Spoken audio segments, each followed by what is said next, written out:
Hey friends, welcome back. Tonight we're stepping into a world where fog tastes like coal and optimism, where the stroke of midnight means more than just another calendar page turning. It means survival, superstition, and the slim hope that next year might be kinder than the last. You're about to walk the gaslit streets of London in the 1880s, right as the old year bleeds into the new. And let me tell you, you probably won't survive this without catching at least 3 respiratory infections. The air here could kill you. The poverty could break you. The sheer, crushing weight of industrial soot coating every surface would make modern you weep into your hand sanitizer.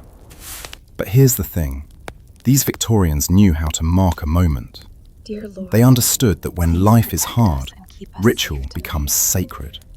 When tomorrow is uncertain, tonight becomes everything. So, before you get comfortable, take a moment to like the video and subscribe, but only if you genuinely enjoy what I do here. And hey, drop a comment letting me know where you're listening from and what time it is in your corner of the world. I love seeing this community stretch across time zones. Now, dim the lights, maybe turn on a fan for that soft background hum, and let's ease into tonight's journey together.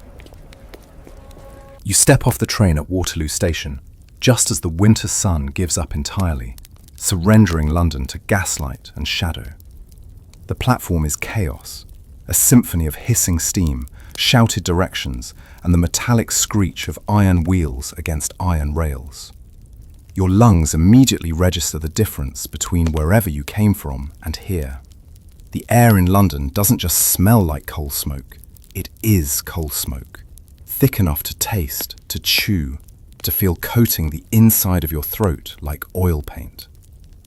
Around you, hundreds of travellers surge toward the exits, their breath creating personal fog banks in the frigid December air.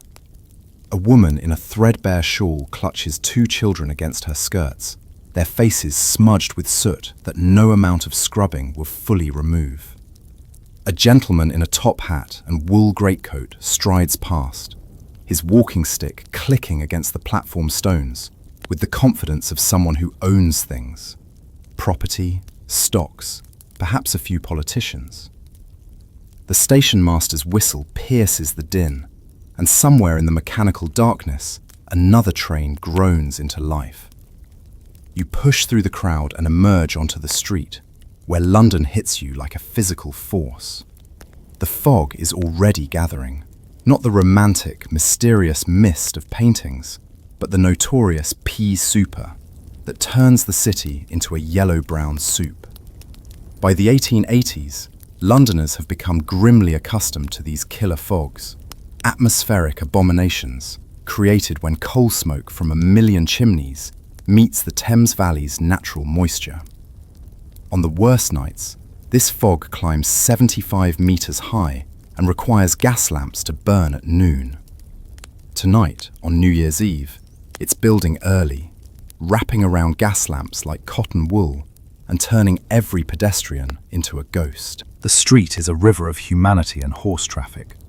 Hansom cabs clatter past, their drivers hunched against the cold, breath steaming from both horses and men. The distinctive 2-wheeled cabs, perched high with passengers enclosed below, have become London's signature vehicle. Faster and cheaper than the old 4-wheeled growlers, though considerably more dangerous when the streets ice over. A crossing sweeper, probably no older than 12, darts between carriages with his broom, clearing a path through the horse dung, euphemistically called mud by polite society, and hoping for a penny from grateful pedestrians. You watch him nearly get trampled by a brewery dray, 6 massive horses pulling a wagon loaded with barrels for tonight's celebrations. Because that's what tonight is, the night when all of London, from the Queen's inner circle to the factory workers in Whitechapel, will attempt to drink, dance, and ritualize their way into 1881 with something resembling hope. You start walking south toward the Thames, and the city's geography reveals itself in layers. Every few blocks the character shifts, from the merely poor to the desperately destitute, from the respectable to the questionable. Street vendors line the pavements, their braziers glowing like small altars in the gathering dark. A chestnut seller tends his roasting pan, the sweet smell briefly cutting through the coal and dung. "Chestnuts, all hot," he calls, his voice worn smooth by years of repetition. Next to him, an orange seller arranges her wares in neat pyramids, the bright citrus looking almost obscene in its colour against the grey-brown world. The gas lamps are being lit now, an army of lamplighters moving through the streets with their poles, touching each lamp to life. It's a scene that happens every evening, but tonight it feels ceremonial, as if the city itself is preparing for something momentous. Each lamp creates a small sphere of yellow light, and between these spheres stretches darkness, the kind of darkness that makes you understand why Victorians were obsessed with Jack the Ripper, why their literature teemed with fog-bound murders and things lurking just beyond the light's reach. You pass a group of children playing in the street. Their game some complicated variation of hopscotch, using chalked squares and a bent tin can. They should be cold. They're wearing clothes that would barely qualify as rags, but they're shrieking with laughter, completely absorbed in their world. One little girl, maybe 7 years old, has a ribbon in her hair that might have once been white. She catches you looking and sticks out her tongue before running off, and you can't help but smile. Poverty hasn't killed joy here, not entirely, though it's certainly trying its best. A church bell sounds the hour, 6 o'clock, and you realise you have 6 hours until midnight. 6 hours to explore a city that, by modern standards, shouldn't work at all. London in 1881 is home to roughly 3.9 million people, crammed into medieval streets never designed for such masses. There's no comprehensive sewage system in many districts, no clean water, no understanding of germ theory beyond the vaguest notions. And yet here it stands, roaring and alive, preparing to mark time's passage with traditions that reach back centuries. You turn onto Westminster Bridge, and the Thames spreads out before you, dark and dangerous and absolutely reeking. The Great Stink might have been 20 years ago, but the river hasn't exactly become Evian. Still, there's something magnificent about it, the way it cuts through the city, the way the gas lamps reflect on its surface like fallen stars, the way it reminds you that London has always been a place where people come to reinvent themselves, to escape, to seek fortune, or simply to survive. Across the bridge, the city beckons. West toward Mayfair, where champagne is already flowing in drawing rooms that cost more to heat for one evening than most families earn in a year. East toward Whitechapel and Bethnal Green, where families are gathering around hearths, hoping the coal lasts until morning. North and south, pubs are filling, gin palaces are polishing their etched glass, and everywhere, absolutely everywhere, people are preparing to throw open their doors at midnight and shout "Welcome" into the new year, as if volume and conviction alone might keep hardship at bay. You take a deep breath, immediately regret it as coal smoke sears your lungs, and step forward into the fog. History is waiting, and it doesn't care whether you're ready or not. The fog parts like a curtain as you move west into Mayfair. Though parts might be too generous a word. It thins slightly, enough that you can see perhaps 20 feet ahead instead of 10. The streets here are noticeably cleaner, the gas lamps more frequent, the houses transformed into something approaching palaces. Through tall windows, you catch glimpses of another world entirely. Crystal chandeliers, silk wallpaper, oil paintings in gilt frames, and people who look like they've never experienced a moment of genuine cold in their lives. You pause outside a particularly grand townhouse on Berkeley Square.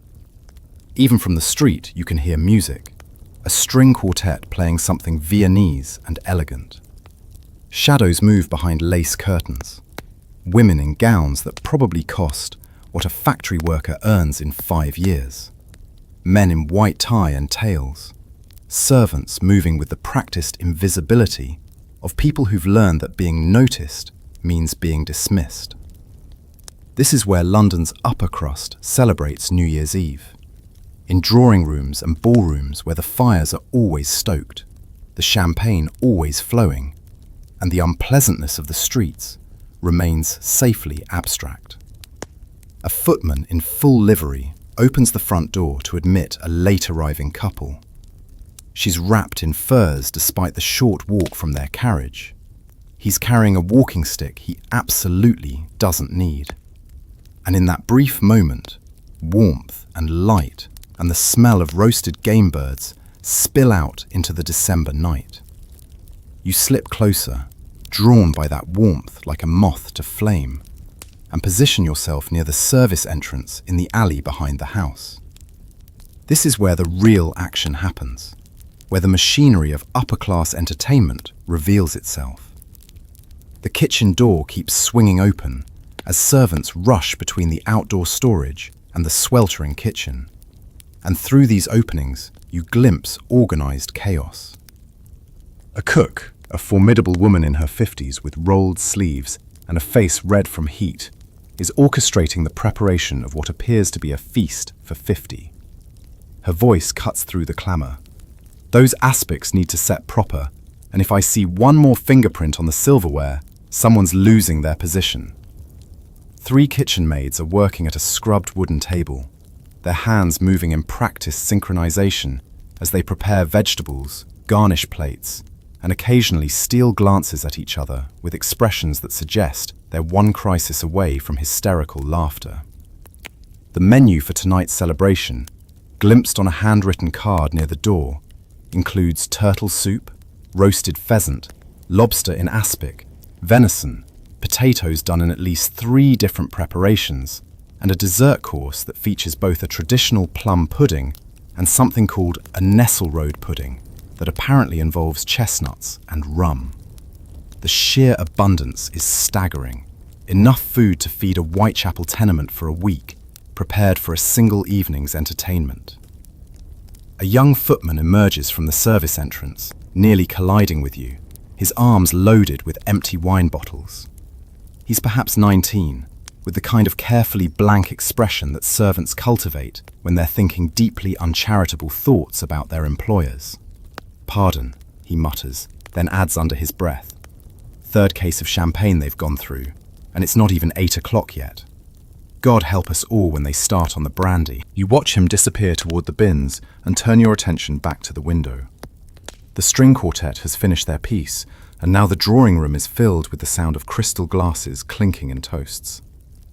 Through the window, you can see perhaps 20 guests arranged in elegant clusters, their conversation creating a gentle hum punctuated by occasional laughter.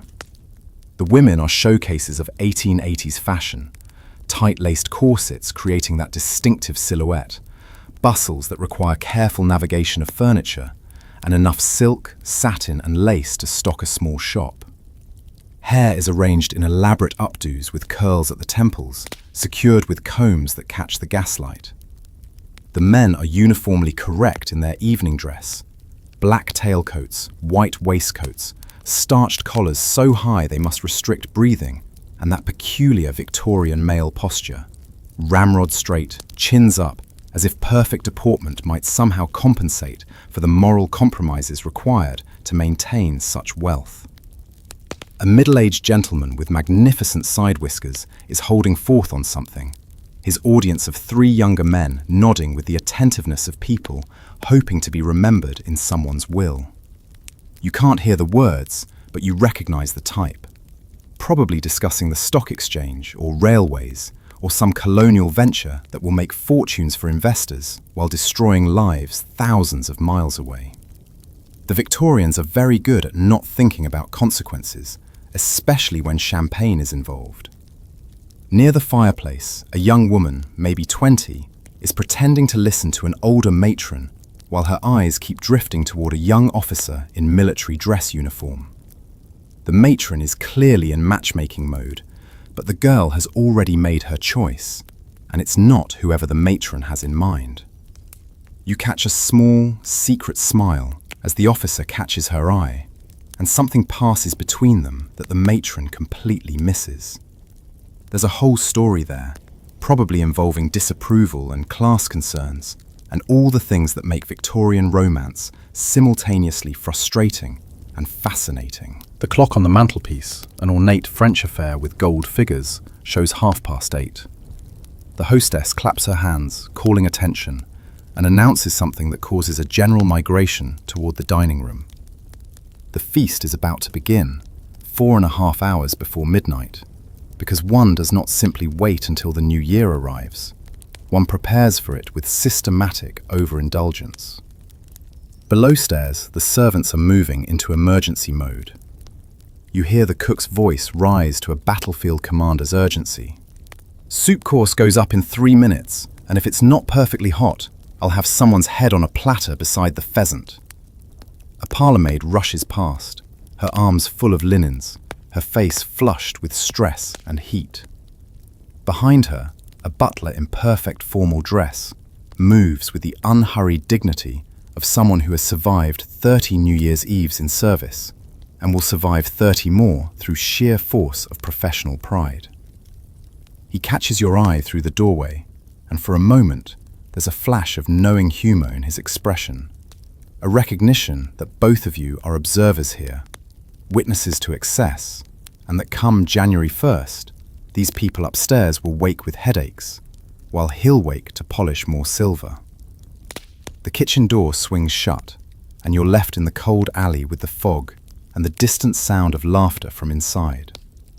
Somewhere in London, probably in several hundred London drawing rooms just like this one, the same scene is playing out. The wealthy insulating themselves from reality with food, wine, and the comfortable assumption that their prosperity is both deserved and eternal. Historians still argue whether the Victorian upper classes were genuinely oblivious to the suffering around them, or simply expert at compartmentalization. And standing here in this alley, you understand why the debate continues. How do you maintain such opulence while blocks away, children go to bed hungry? How do you burn through a year's wages in one evening's entertainment without some crack appearing in your conscience? But then again, and this is the complicated part, these people are also the ones funding hospitals, endowing schools, supporting orphanages. Victorian philanthropy is deeply entwined with Victorian excess, as if charity might somehow balance the scales of inequality. It doesn't, of course, but they convince themselves it does, and perhaps that's enough to let them sleep at night in their feather beds. You turn away from the service entrance, leaving the warmth and light behind, and head back toward the street. The fog has thickened while you've been standing still, and now the gas lamps are just ghostly halos in the murk. It's time to see how the other 99% of London celebrates New Year's Eve, the version that doesn't involve turtle soup or French clocks, or servants running themselves ragged for the privilege of employment. The fog is now seriously committed to making your evening miserable, thick enough that you navigate more by sound than sight, following the roar of voices and clatter of glassware that signals you're approaching one of London's most democratic institutions, the Gin Palace. You've heard about these places, maybe read Dickens's descriptions, or seen moralistic engravings depicting them as dens of vice and degradation. But nothing quite prepares you for the reality of the cream of the valley, as it materializes out of the fog on the Strand, like a cathedral to intoxication.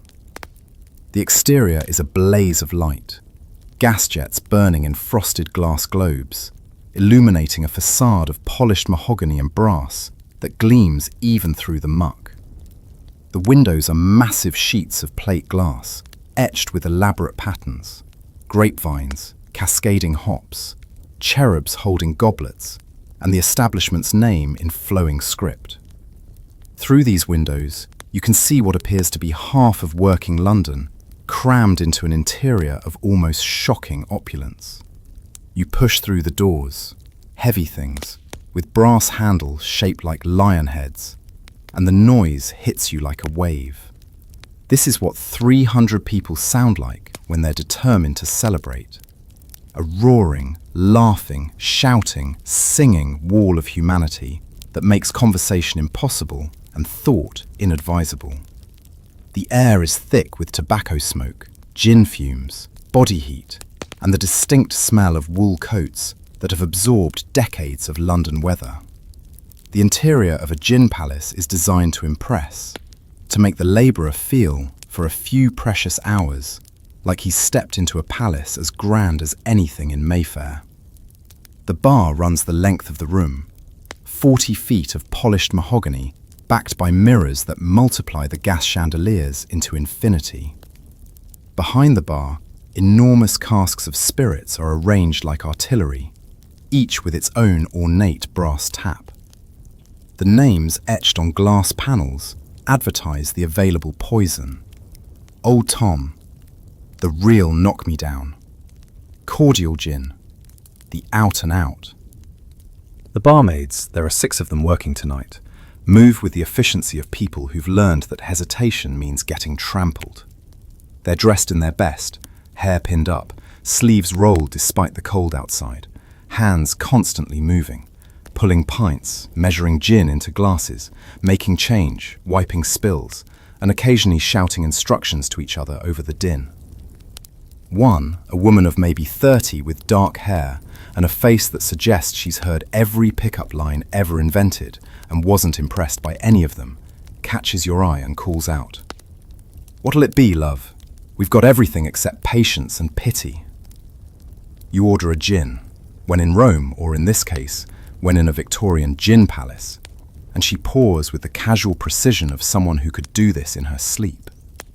"4pence," she says, and when you hand over the coins, she gives you a smile that's probably genuine. First time in the valley? Stick to the walls unless you fancy getting your pockets picked. New Year's Eve brings out all sorts. She's not wrong. The crowd is a cross-section of working London.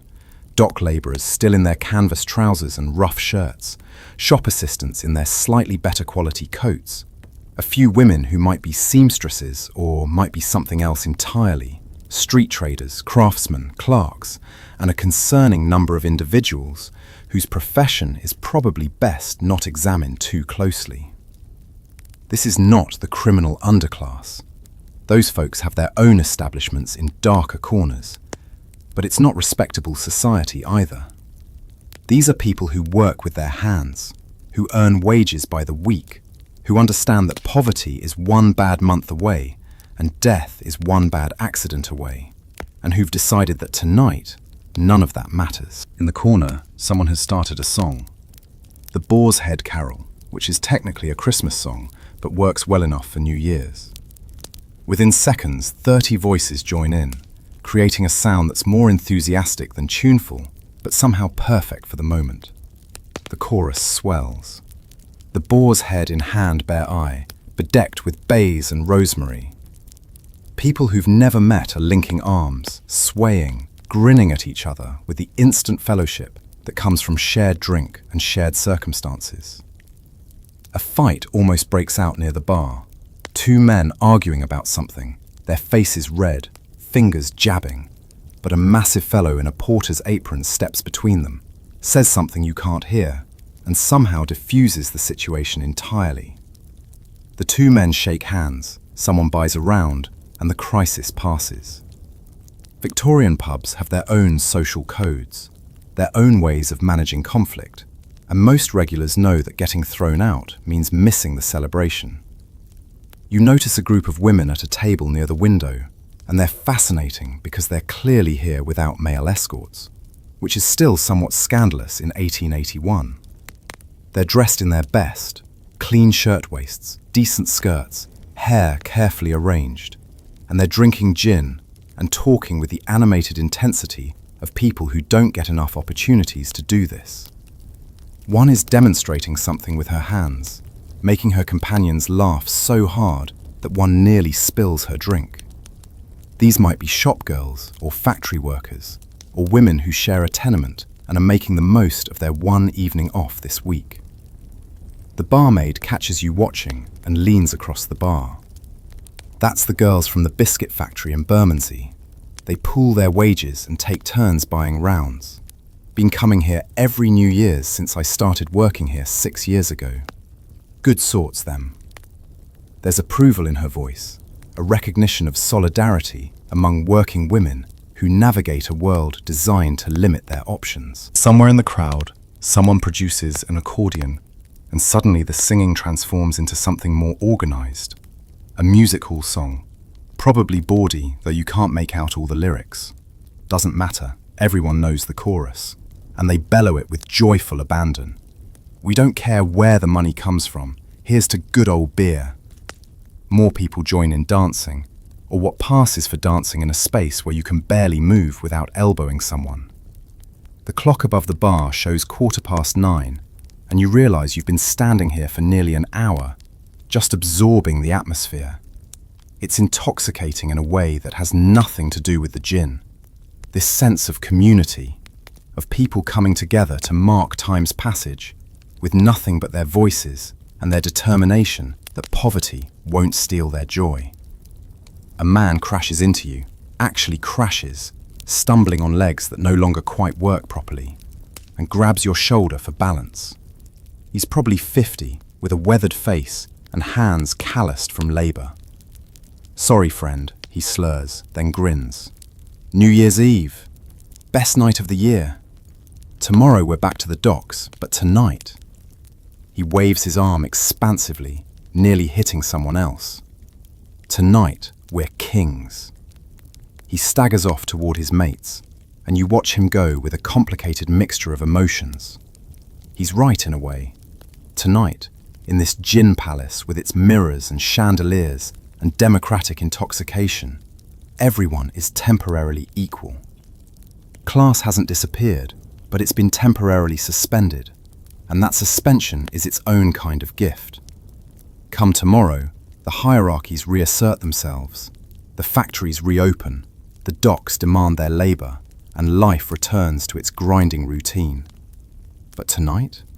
Tonight, they're singing. You down the last of your gin. It burns exactly as much as you'd expect, and push back toward the door.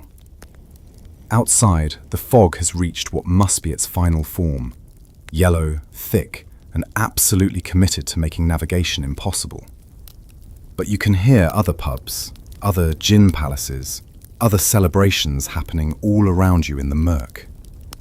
London is alive tonight. Every class, every district, everyone marking this moment in their own way. A group of young men stumbles past, singing off-key and supporting each other like a moving sculpture of friendship and alcohol. One of them tips an imaginary hat to you. "Happy New Year, stranger!" May 1881 bring you more than 1880 took away. It's barely 9:30, but already the street is filling with people who've started celebrating early, and people heading to celebrations, and people who are themselves the celebration.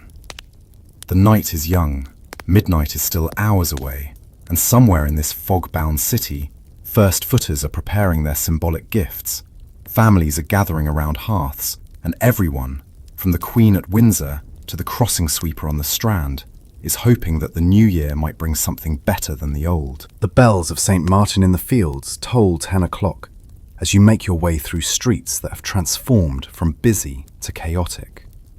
The fog has become a living thing now, a yellow presence that muffles sound and turns London into a series of disconnected scenes, appearing and disappearing like a magic lantern show. You're heading east, leaving the West End behind, moving into neighbourhoods where the architecture deteriorates and the gas lamps grow sparse. But first, you need to understand the ritual that's about to consume the entire city. First footing. You duck into a somewhat quieter pub, the Coal Hole on the Strand, to escape the fog for a moment and warm your hands around another drink. The publican, a stout man with a magnificent beard and rolled shirt sleeves, is deep in conversation with a customer at the bar, and their discussion is too perfect not to eavesdrop on. "I'm telling you, Davy, it's got to be a dark-haired man," the publican is saying. with the patience of someone who's explained this 1,000 times. Blonde fellow crosses your threshold first after midnight. That's a year of bad luck right there. Woman?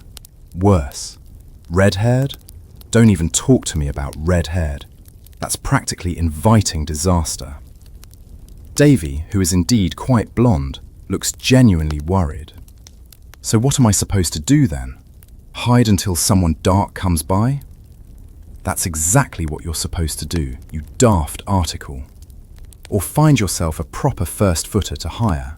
There's a whole business of it, especially in the better neighbourhoods. Dark-haired lads going door to door, offering their services for £1. Some of them make more on New Year's Eve than they do in a week of regular work. This is first footing, the Scottish tradition that Queen Victoria's love of all things Scottish has spread throughout England like a benevolent infection. The logic is ancient and specific. The first person to cross your threshold after midnight determines your household's fortune for the coming year. Dark hair is lucky, associated with angels apparently, though the biblical justification is murky at best. The first footer must bring specific gifts: a lump of coal for warmth, bread for food, salt for flavour and preservation, a coin for wealth, and sometimes whiskey for good cheer. Some traditions add greenery, holly or ivy, for continuity of life. The ritual requires precision. The first footer should enter through the front door and exit through the back, symbolically carrying last year's bad luck out with them. They shouldn't speak until they've placed their gifts on the table and received hospitality, usually a drink and possibly a bit of food. In return, they bring luck for the entire year. Historians still debate whether this tradition predates Christianity or is a Victorian confection given artificial age. But standing here in this pub, watching grown men argue seriously about hair colour and symbolic coal, you understand that the origin doesn't matter. What matters is that people believe, and belief creates its own reality. I've got 3 lads lined up already, the publican continues proudly. My nephew Malcolm, black hair like soot, he's got. He'll do our house and probably 20 others before the night's done. Made £2 last New Year's Eve. £2 for carrying coal and bread. You file this information away and head back into the fog. It's time to see this ritual in action. By 10:30, you've made your way into Southwark, south of the Thames, where the buildings press closer together and the streets narrow into complicated tangles that predate the Great Fire. Here, first footing is being organised with military precision. Outside a tenement building, you watch a family preparing their first footer. A young man, probably early 20s, with dark hair and a nervous expression. His mother, at least you assume she's his mother, is fussing over him like he's about to go into battle. You've got the coal? The bread? Show me the coin. Not a bent one, Jack. It's got to be good money. And remember, in through the front, out through the back. And don't speak until you've set everything down proper. Jack nods, checking his pockets for the 100th time. I know, Mum. I've been doing this since I was 12. Yes, and you've brought us decent luck so far, so don't go changing anything now. Mrs. Holbrook next door wants you after you've done us, and then the Davisons on the 2nd floor. You'll make 7 shillings tonight if you do it right. 7 shillings is a significant sum, nearly a week's wages for many workers. Jack clearly takes his responsibilities seriously, checking and rechecking his gifts, making sure everything is perfect. As midnight approaches, you notice that households all over the neighbourhood are preparing. Women are scrubbing their front steps despite the freezing temperature and the fog. The house must be clean to welcome the new year. In one window, you see a family removing all the ashes from their fireplace, another tradition. Out with the old year's residue, in with the new year's warmth. Children are being made to turn out their pockets because entering the new year with money in your pocket ensures prosperity. But you can't carry old year's money across the threshold. It has to be given to you by the first footer or earned in the new year. A door opens down the street and someone flings it wide, shouting into the fog. Welcome! Welcome to the new year! Even though it's not quite midnight yet, the practice is beginning. The cry echoes off buildings, is picked up by other voices. Welcome! Welcome! It's chaotic and premature, and absolutely genuine in its hope. You follow a group of professional first-footers, 5 young men, all dark-haired, all carrying canvas bags with their ritual gifts, as they discuss their strategy for the evening. They're treating this like a business route, planning which streets to cover, which houses have paid for their services, how to maximize their efficiency once midnight strikes. I've got 12 houses contracted in Lambeth, one says, but I reckon I can pick up 5 or 6 more along the way, houses that didn't plan ahead proper. Just make sure you're not rushing it, warns another, older and clearly more experienced. People can tell if you're just going through the motions. You've got to make them believe you're bringing luck, not just coal. It's theatre, innit? Part of the show. And it is theatre, you realise. Ancient theatre, folk theatre, the kind of performance that doesn't happen on stages, but in doorways and around hearths. These young men are playing their role in a drama that predates them and will outlast them. A story about hope and renewal that humans have been telling themselves since they first learned to mark time. The church bells begin their warning chimes, 1:45, and the first footers tense like runners at a starting line. All over London, thousands of dark-haired people are taking their positions, checking their gifts, preparing to cross thresholds. Thousands more, the unlucky blondes and redheads and women, are positioning themselves inside, waiting to receive luck from someone else's hair colour. It's absurd, completely irrational, and absolutely sincere. And standing here in the fog, watching Jack check his pockets one more time, while his mother adjusts his collar, you understand why this matters. Life is hard and unpredictable, and often cruel. But for one night a year, Londoners get to pretend that they can control fate with coal and bread and the right shade of hair. They get to believe that they're not just passive victims of circumstance, but active participants in shaping their fortune. 5 minutes, someone calls out, and Jack straightens his shoulders, takes a deep breath, and positions himself at his family's front door, ready to cross outward before midnight so he can cross inward after it. His mother gives him one final nod, equal parts blessing and command, and retreats inside. The fog presses close, muffling everything except the sound of your own breathing and the distant, gathering roar of a city preparing to shout itself into 1881. Midnight is coming, whether anyone's ready or not. You've drifted east while watching the first footing preparations, and now you're deep in Whitechapel, where the fog seems thicker and the gas lamps struggle to create even small pools of light. This is industrial London, working London, the London that doesn't appear in tourist guides or society pages. The buildings here are packed tight, tenements rising 4 and 5 stories, their windows small and their walls dark with accumulated grime.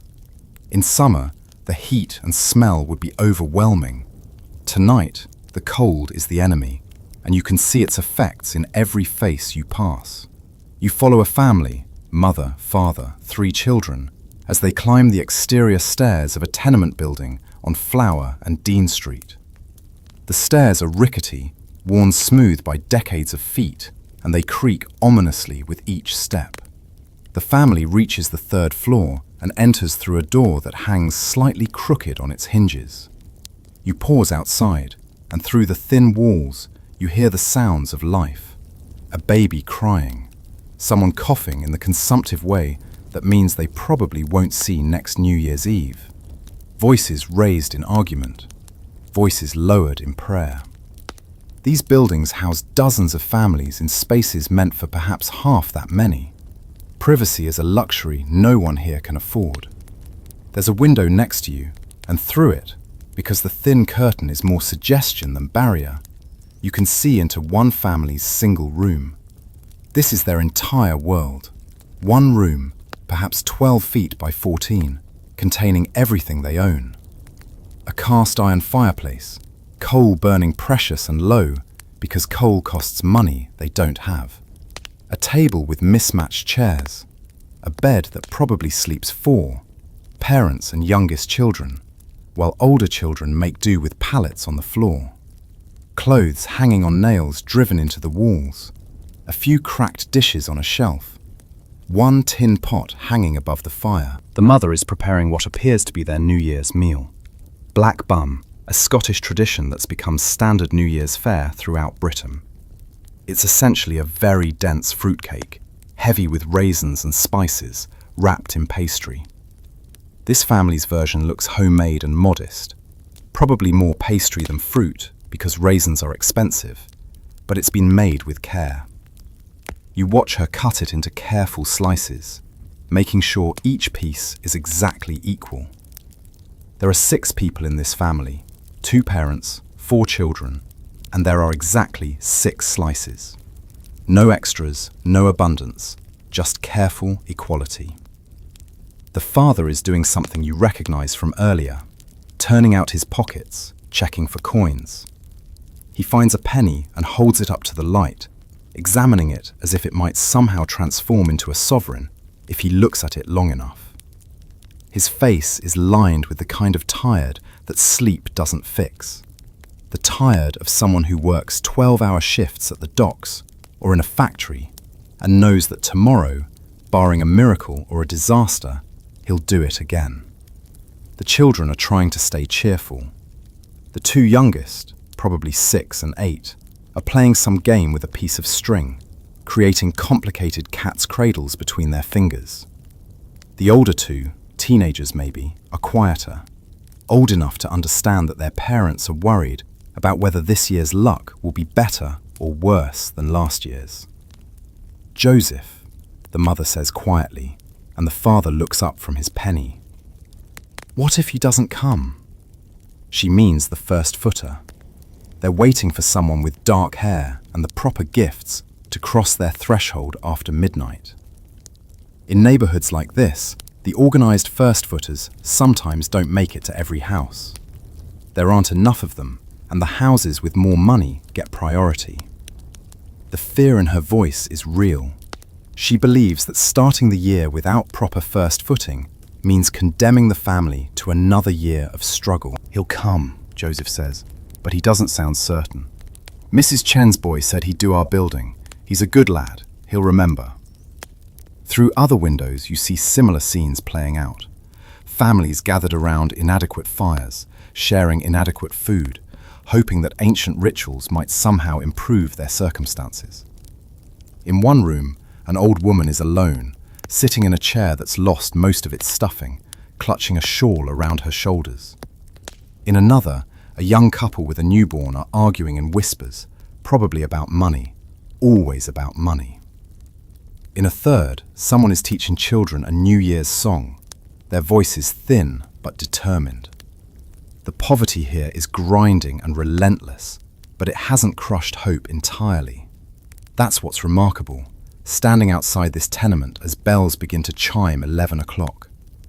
These families have every reason to be bitter, to give up, to stop believing that rituals and traditions matter.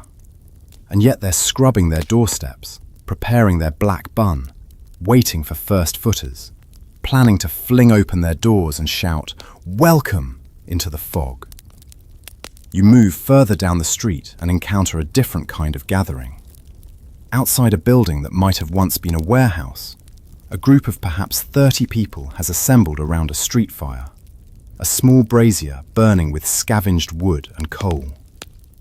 These are the people too poor even for tenement rooms, the homeless, the casual labourers who sleep rough, the ones who exist on the absolute margins of Victorian society. But they're celebrating too, in their way. Someone has managed to procure a bottle of something, probably gin, possibly worse, and they're passing it around, each person taking a small sip before handing it on. They're singing, though not the organised songs from the gin palaces. These are fragments, bits of music hall tunes and hymns and songs whose origins are lost to time, woven together into something that's uniquely theirs. An old man, his beard long and matted, his clothes held together more by dirt than thread, raises the bottle in a toast. To 1881! May it be the year we finally get a proper roof. The others laugh, bitter, knowing laughter, but they drink to it anyway. Hope or delusion, it's hard to tell the difference at this point. A woman, probably younger than she looks, approaches you cautiously. "You got a penny, love? For luck in the new year?" There's no aggression in her voice, just weary routine. You reach into your pocket and hand her a coin. You can spare it more than she can, and she nods gratefully. "God bless you then. May your first footer bring you all the luck in London." She returns to the fire, and you watch as she shows the penny to the others. There's a small celebration. A penny is something, not much, but something, and the bottle makes another round. The church bells chime the half hour, 11:30. Across Whitechapel, across all of East London, families are making their final preparations. Children are being made to wash their faces one more time, even though the water is cold and the soap is rationed. Tables are being checked for crumbs. The house must be clean. Fires are being poked back to life because the new year should be greeted with warmth, even if that warmth can only last a few hours. Back at the first family's window, you see the mother kneeling with the children, their heads bowed. She's praying. You can't hear the words, but you recognize the posture. She's asking for protection, for provision, for her husband to keep his health and his job, for her children to survive another year in a city that consumes children like coal. Victorian poverty is a constant, grinding threat, and prayer is sometimes the only tool available. The father stands behind them, his hand on his wife's shoulder, and in his face you see something complicated. Love, certainly, but also a kind of exhausted defiance. He knows the odds. He knows that next year will probably bring more of the same, that the rich will stay rich and the poor will stay poor, that systems don't change just because you hope they will. But he also knows that giving up means condemning his family to even worse, and so he stands, hand on his wife's shoulder, and lets her pray. This is the London that doesn't make it into the history books' celebration scenes. This is where most Londoners actually live, in the gap between surviving and thriving, marking New Year's Eve with rituals that cost almost nothing, because almost nothing is what they have. The bells begin again, 1:45, and all across Whitechapel, you hear the sound of doors being checked, children being warned to be ready, first-footers taking their positions. Mrs. Chen's boy does appear, you're relieved to see. A teenager with coal-black hair and a canvas bag, moving from building to building. When he reaches the third-floor family's door, you see the mother's face through the window.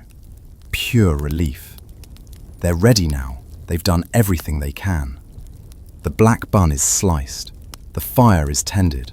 The first footer is positioned. The prayers are said. All that's left is to wait for midnight and hope that 1881 might be kinder than 1880. The fog has reached its peak density, a yellow-grey blanket that turns London into isolated islands of light and sound. You've positioned yourself on Westminster Bridge, roughly in the city's centre, and from here, if you could actually see through the murk, you'd have a view of London spreading in all directions. You can't see anything beyond 20 feet, but you can hear everything. The bells start 5 minutes before midnight. First, it's St. Paul's Cathedral, that massive voice cutting through the fog from the east. Then Westminster Abbey picks up the call, and suddenly it's a cascade. St. Martin in the Fields, St. Mary Le Bow, St. Bride's, St. Clement Danes, dozens of parish churches whose names you don't know, but whose bells you can hear, each one adding its voice to the growing symphony of sound. This is London announcing itself, declaring that time is about to turn, that one year is ending and another beginning. The sound is physical. You feel it in your chest, in your bones, vibrating through the bridge's stones and up through your feet. If the fog creates isolation, the bells create connection, reminding everyone that they're part of something larger than their individual lives. People are gathering on the bridge now, emerging from the fog like ghosts. You see a couple, well-dressed, holding hands and looking toward where St. Paul's must be, even though they can't see it. You see a group of young men, probably from one of the gin palaces, carrying a bottle and each other in roughly equal measure. You see a policeman, Bobby's helmet visible even in the fog, watching the crowd with the expression of someone who knows that tonight could go either way, either joyful chaos or destructive chaos. A family appears, working class, bundled against the cold, the father carrying a daughter on his shoulders so she can see, well, so she can feel like she's seeing something, because visibility is basically zero. The daughter is maybe 5, and she's singing a song you recognize from earlier in the evening, something about good cheer and welcome. "Is it time yet, Papa?" she asks, and her voice carries in the fog. Almost, sweetheart. When all the bells ring together, that's when you know. Somewhere in the city you hear the first premature shout. "Happy New Year!" It's at least 3 minutes early, but enthusiasm has never been good with clocks. Other voices join in, a false start, and then fade as people realize they've jumped the gun. The bells continue their warning chimes, marking the minutes. You check your pocket watch, a gift from someone who thought you'd need to keep track of time in Victorian London, and see that it's 11:58, 2 minutes to go. The crowd on the bridge has grown to perhaps 200 people, all pressed together in the fog, waiting. There's no formal organisation, no official celebration, just people who decided that they wanted to mark this moment in a public place, surrounded by strangers who are, for this one moment, not strangers at all, but fellow travellers through time. A street vendor has somehow set up shop, even in these conditions, selling hot chestnuts from a brazier. The smell cuts through the fog, warm and sweet, and people are buying them not because they're hungry, but because holding something warm feels ceremonial. You buy a bag yourself, and the heat against your palms is a small mercy in the December cold. 11:59. The bells change their rhythm, moving from individual warning chimes to a coordinated sequence. St. Paul's takes the lead, and the others follow, building toward the moment. The crowd falls quiet, which is remarkable given how many people are here and how much many of them have been drinking. But there's something about this threshold, this edge between years, that demands acknowledgement. You can hear other crowds in the fog, people gathered at other bridges, in squares, in streets, all waiting for the same moment. Thousands of people, maybe hundreds of thousands across London, all holding their breath. Then it happens. Midnight. Every bell in London, and there must be hundreds, erupts simultaneously in a cascading peal that seems to shake the very air. It's not melodious or organised, it's overwhelming, a wall of sound that announces that time has turned, that 1880 is dead and 1881 is born. And the city responds. Doors fling open throughout London. You can't see them, but you hear them. Thousands of doors slamming against walls as people throw them wide. The shout goes up, ragged at first, and then swelling into something massive. Welcome, welcome, welcome to the new year. The couple next to you on the bridge embraces and kisses, not caring that strangers are watching. The young men with the bottle raise it high and shout something incoherent but joyful. The little girl on her father's shoulders claps her hands and shouts, "Welcome!" along with everyone else, her small voice absorbed into the larger roar. People are moving now, no longer standing still.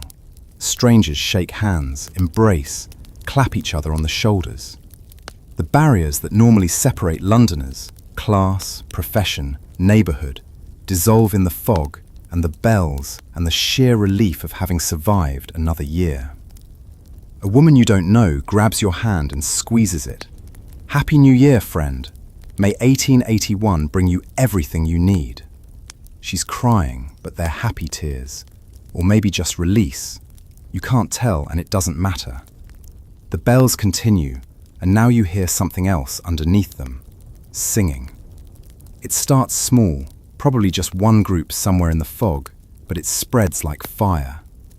Auld Lang Syne, that Scottish poem turned song that Victoria has made into the unofficial anthem of New Year's Eve.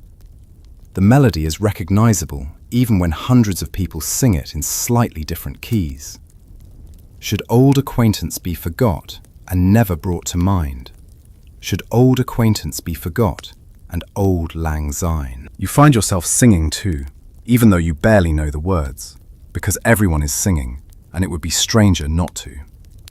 The little girl on her father's shoulders is making up her own words, something about old friends and happy times, and it's perfect in its imperfection. Throughout London, the first-footers are moving now. Dark-haired young men are crossing thresholds, bearing their gifts of coal and bread and salt and coin, fulfilling their ritual duty. You picture Jack in Southwark, carefully placing his offerings on tables, while families watch with hopeful faces. You picture Mrs. Chen's boy in Whitechapel, making his rounds through the tenement. You picture the professional first-footers in their planned routes, efficient but sincere, knowing that they're participating in something that matters beyond the shillings they'll earn. In Mayfair, in those drawing rooms where champagne has been flowing since 8 o'clock, people are probably toasting with crystal glasses, speaking elegant words about hope and fortune and the promise of 1881. The sentiment is similar to what's happening here on the bridge, but somehow it's different. It costs less when you're rich, this hope, because you have so much more cushion between yourself and disaster. But here in the fog, surrounded by people of all classes and conditions, the hope feels raw and necessary and genuine. These people need 1881 to be better. They're not hoping for it as an abstract concept. They're hoping for it as survival. The bells begin to slow, their frantic celebration easing into something more measured. The singing continues, but softer now, as if people are remembering that they have to work tomorrow, that the new year doesn't actually change the fundamental conditions of their lives, that hope is precious, but also exhausting. A policeman moves through the crowd, not breaking it up, but gently encouraging people to move along. Come on, folks, celebrate at home now. Keep the bridges clear. His voice is kind. He understands that this moment matters, but firm. People begin to disperse, melting back into the fog from which they came. The couple walks away hand in hand.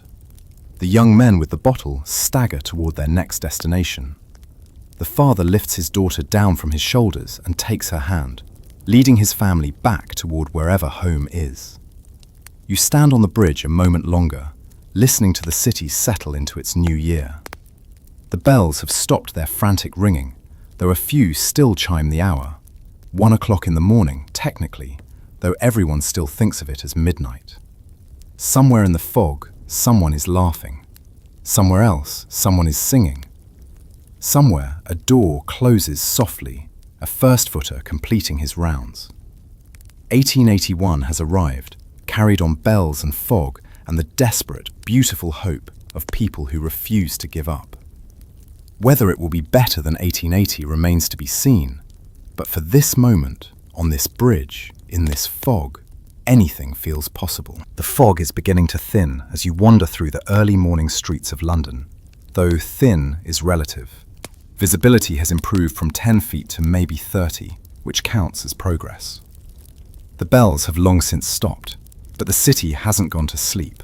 If anything, it's entered a strange liminal state, caught between celebration and collapse, between the old year and the new. You're back in the Strand now, retracing your steps from hours ago, and the transformation is remarkable. The gin palaces are still open, Some of them never close on New Year's Eve, operating straight through until dawn, but they're noticeably quieter. The roaring crowds have thinned to dedicated diehards, the ones who view endurance as a point of pride. Through the etched glass of the cream of the valley, you see perhaps 40 people still drinking, though drinking might be too generous a word for what they're doing. They're mostly slumped against bars, holding glasses they occasionally remember to lift to their mouths, participating in celebration through sheer stubbornness. The barmaids look exhausted. One is leaning against the bar, her eyes half closed, waiting for the next order that might not come for several minutes.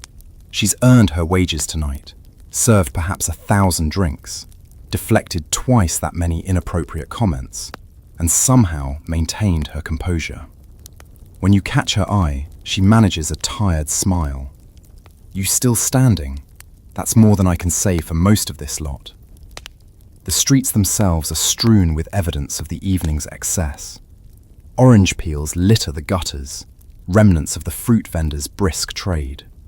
Broken glass sparkles where someone dropped a bottle. Here and there, you spot the occasional reveller who didn't quite make it home, slumped in doorways or against walls, sleeping off their celebration in the January cold.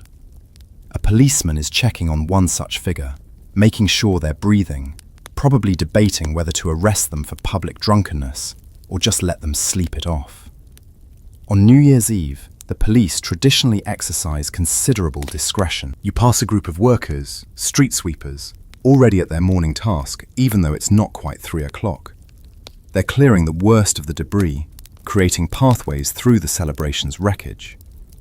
One of them is singing quietly to himself, the same song from earlier, "Should Old Acquaintance Be Forgot," but slower, more melancholy, as if he's realized that the new year looks a lot like the old year, just with more trash to sweep.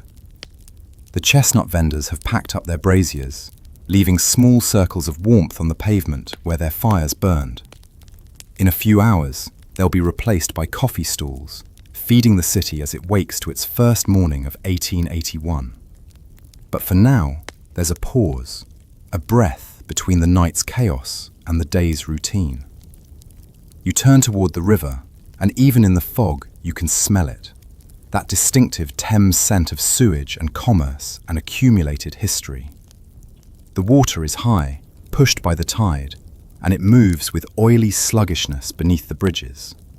A few boats are moving, night fishermen, or cargo vessels that can't afford to stop even for New Year's Eve. Their lanterns create small halos in the mist, moving lights that appear and disappear like spirits. On Westminster Bridge, where you stood at midnight surrounded by hundreds of people, there are now perhaps a dozen souls. Some are clearly heading home from celebrations, walking with the careful concentration of people who are drunk but determined not to show it. Others might be starting their day, night shift workers, or people whose jobs begin in the hours before dawn. One man is leaning against the balustrade, looking toward where St. Paul's would be visible on a clear night, smoking a pipe. When you nod to him, he nods back, and in that silent exchange is a kind of fellowship. We were here, we witnessed this, we're still standing. The first hints of light are appearing in the eastern sky, though dawn is still hours away. It's that pre-dawn illumination that makes the fog glow slightly, turning the darkness from black to grey. You can see the city's silhouette beginning to emerge, the spires and towers and smoking chimneys that define London's skyline. You make your way toward the East End, curious about how Whitechapel looks in the aftermath. The journey takes longer than expected because the fog is still thick in the narrow streets and you have to navigate carefully. But eventually, you find yourself back on Flower and Dean Street, outside the tenement where you watch the family prepare for their celebration. The building is quiet now, most windows are dark, people have finally gone to bed, exhausted by hope and ritual. But in the third floor window, there's still a candle burning. You can see the family's room, and what you see makes you pause. They're all still awake, the parents and all 4 children, gathered around their small table. The black bun has been eaten, every crumb accounted for. The first footer has clearly come and gone. You can see the lump of coal placed ceremonially on the table, the small loaf of bread beside it, the coin glinting in the candlelight. The father is holding his wife's hand, and she's crying quietly, and the children are watching their parents with serious faces. You can't hear what they're saying, but you don't need to. This is what hope looks like when you can't afford for it to fail. This is a family acknowledging that they've done everything they can, followed every tradition, observed every ritual, invested every bit of their meager resources into believing that 1881 might be different from 1880, and now they're waiting to see if it matters. The father says something, and his wife nods, wiping her eyes. The oldest daughter reaches across the table and takes her mother's other hand. The family sits like that for a long moment, connected, silent, finding strength in each other because that's really all they have. Then the father blows out the candle and the window goes dark. They'll sleep now, for a few hours at least, before the New Year's work begins. You move on, letting them have their privacy. The streets are nearly empty now, most of London having finally surrendered to sleep or unconsciousness. You pass a cat picking through garbage, utterly indifferent to human celebrations and human calendars. You pass a prostitute heading home, her evening's work finished, walking with the tired posture of someone who views New Year's Eve as just another working night. You pass a baker already at his shop because bread doesn't care about holidays and someone has to feed the city when it wakes. The sky is definitely lighter now, grey instead of black, though the sun won't actually rise for another hour or more. You can hear the first birds, sparrows and pigeons, London's survivors, beginning their morning songs. In an hour, the street sweepers will be in full force. In 2 hours, shops will start opening. In 3 hours, factory whistles will blow, calling workers back to their posts. The New Year's grace period is remarkably short. You find yourself back at Waterloo Station, where this journey began. The station is nearly deserted, a few night trains still running, a handful of passengers waiting with the glazed expressions of people who've been awake too long. The coal smoke is still there, still coating your lungs, still making you cough. Some things don't change just because the calendar does. A young couple is sleeping on a bench, huddled together for warmth, their coats pulled tight. They're respectable looking, probably shop workers or clerks, who missed their last train home and decided to wait for the first morning departure rather than pay for lodging. In sleep, they look peaceful, unburdened by whatever worries they carried into 1881. An old man sits alone on another bench, eating what appears to be a meat pie, methodically working his way through it, as if it's a task that requires his full attention. When he notices you watching, he breaks off a piece and offers it with a gesture. A stranger's kindness, unexpected and genuine. You accept it with a nod, and it's surprisingly good, still warm from some all-night pie shop. "Happy New Year," the old man says quietly, his voice rough from decades of London air. "Happy New Year," you reply, and mean it. He nods, satisfied, and returns to his pie. You stand there in the station, eating your piece of shared pie, watching the last of New Year's Eve dissolve into the first morning of January 1st, 1881. This is what it was like. Fog and bells and desperate hope. Gin palaces and drawing rooms. Coal and bread and dark-haired luck-bringers. Families clinging to rituals, because rituals are all that stand between them and despair. This is a city of 4 million people marking time's passage in 1,000 different ways, but all of them sharing the fundamental human need to believe that tomorrow might be better than today. The sun is rising now, somewhere beyond the fog and the smoke, turning the sky from grey to pale yellow. London is waking up, ready or not, to face another year. The fog will eventually lift. The hangovers will eventually fade. The street sweepers will eventually clear the last of the celebration's debris. But for those few hours between yesterday and today, between 1880 and 1881, London transformed itself into something almost magical. A city where strangers embraced, where barriers dissolved, where even the poorest families believed in luck and ritual and the possibility of change. Whether that belief was justified, whether 1881 actually brought better fortune, is a question for historians and account books. But the belief itself, the hope itself, that was real. You witnessed it in 1,000 faces, heard it in the bells, felt it in the handshakes and embraces of people who refused to give up. And really, what more can you ask from a New Year's Eve than that? The morning light is gentle now, filtering through the last wisps of fog, turning London's edges soft and almost kind. You're standing at the station, watching people begin their new year, and everything feels slower, quieter, like the city is taking its first careful steps into unknown territory. The couple on the bench stirs, waking to each other before waking to the world. And there's something tender in that moment, something that reminds you that beneath all the smoke and struggle and poverty, people still find ways to care for each other, still choose connection over isolation. Your own breathing has slowed, matching the rhythm of this new morning. The frenetic energy of midnight has dissolved into something gentler, a collective exhale perhaps, or simply exhaustion wearing the mask of peace. Think about those families in Whitechapel, sleeping now after their rituals, about the gin palace workers finally closing their doors, about the first footers counting their earnings and feeling proud of the luck they carried. They'll wake in a few hours to discover that 1881 looks remarkably like 1880, that hope alone doesn't pay rent or fill stomachs. But for these quiet hours before dawn fully breaks, they can rest in the possibility that they've done everything right, followed every tradition, and earned whatever fortune the new year might bring.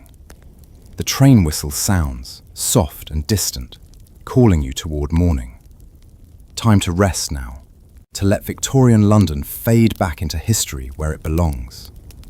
Welcome to 1881, friend. May your first footer bring you all the luck you need.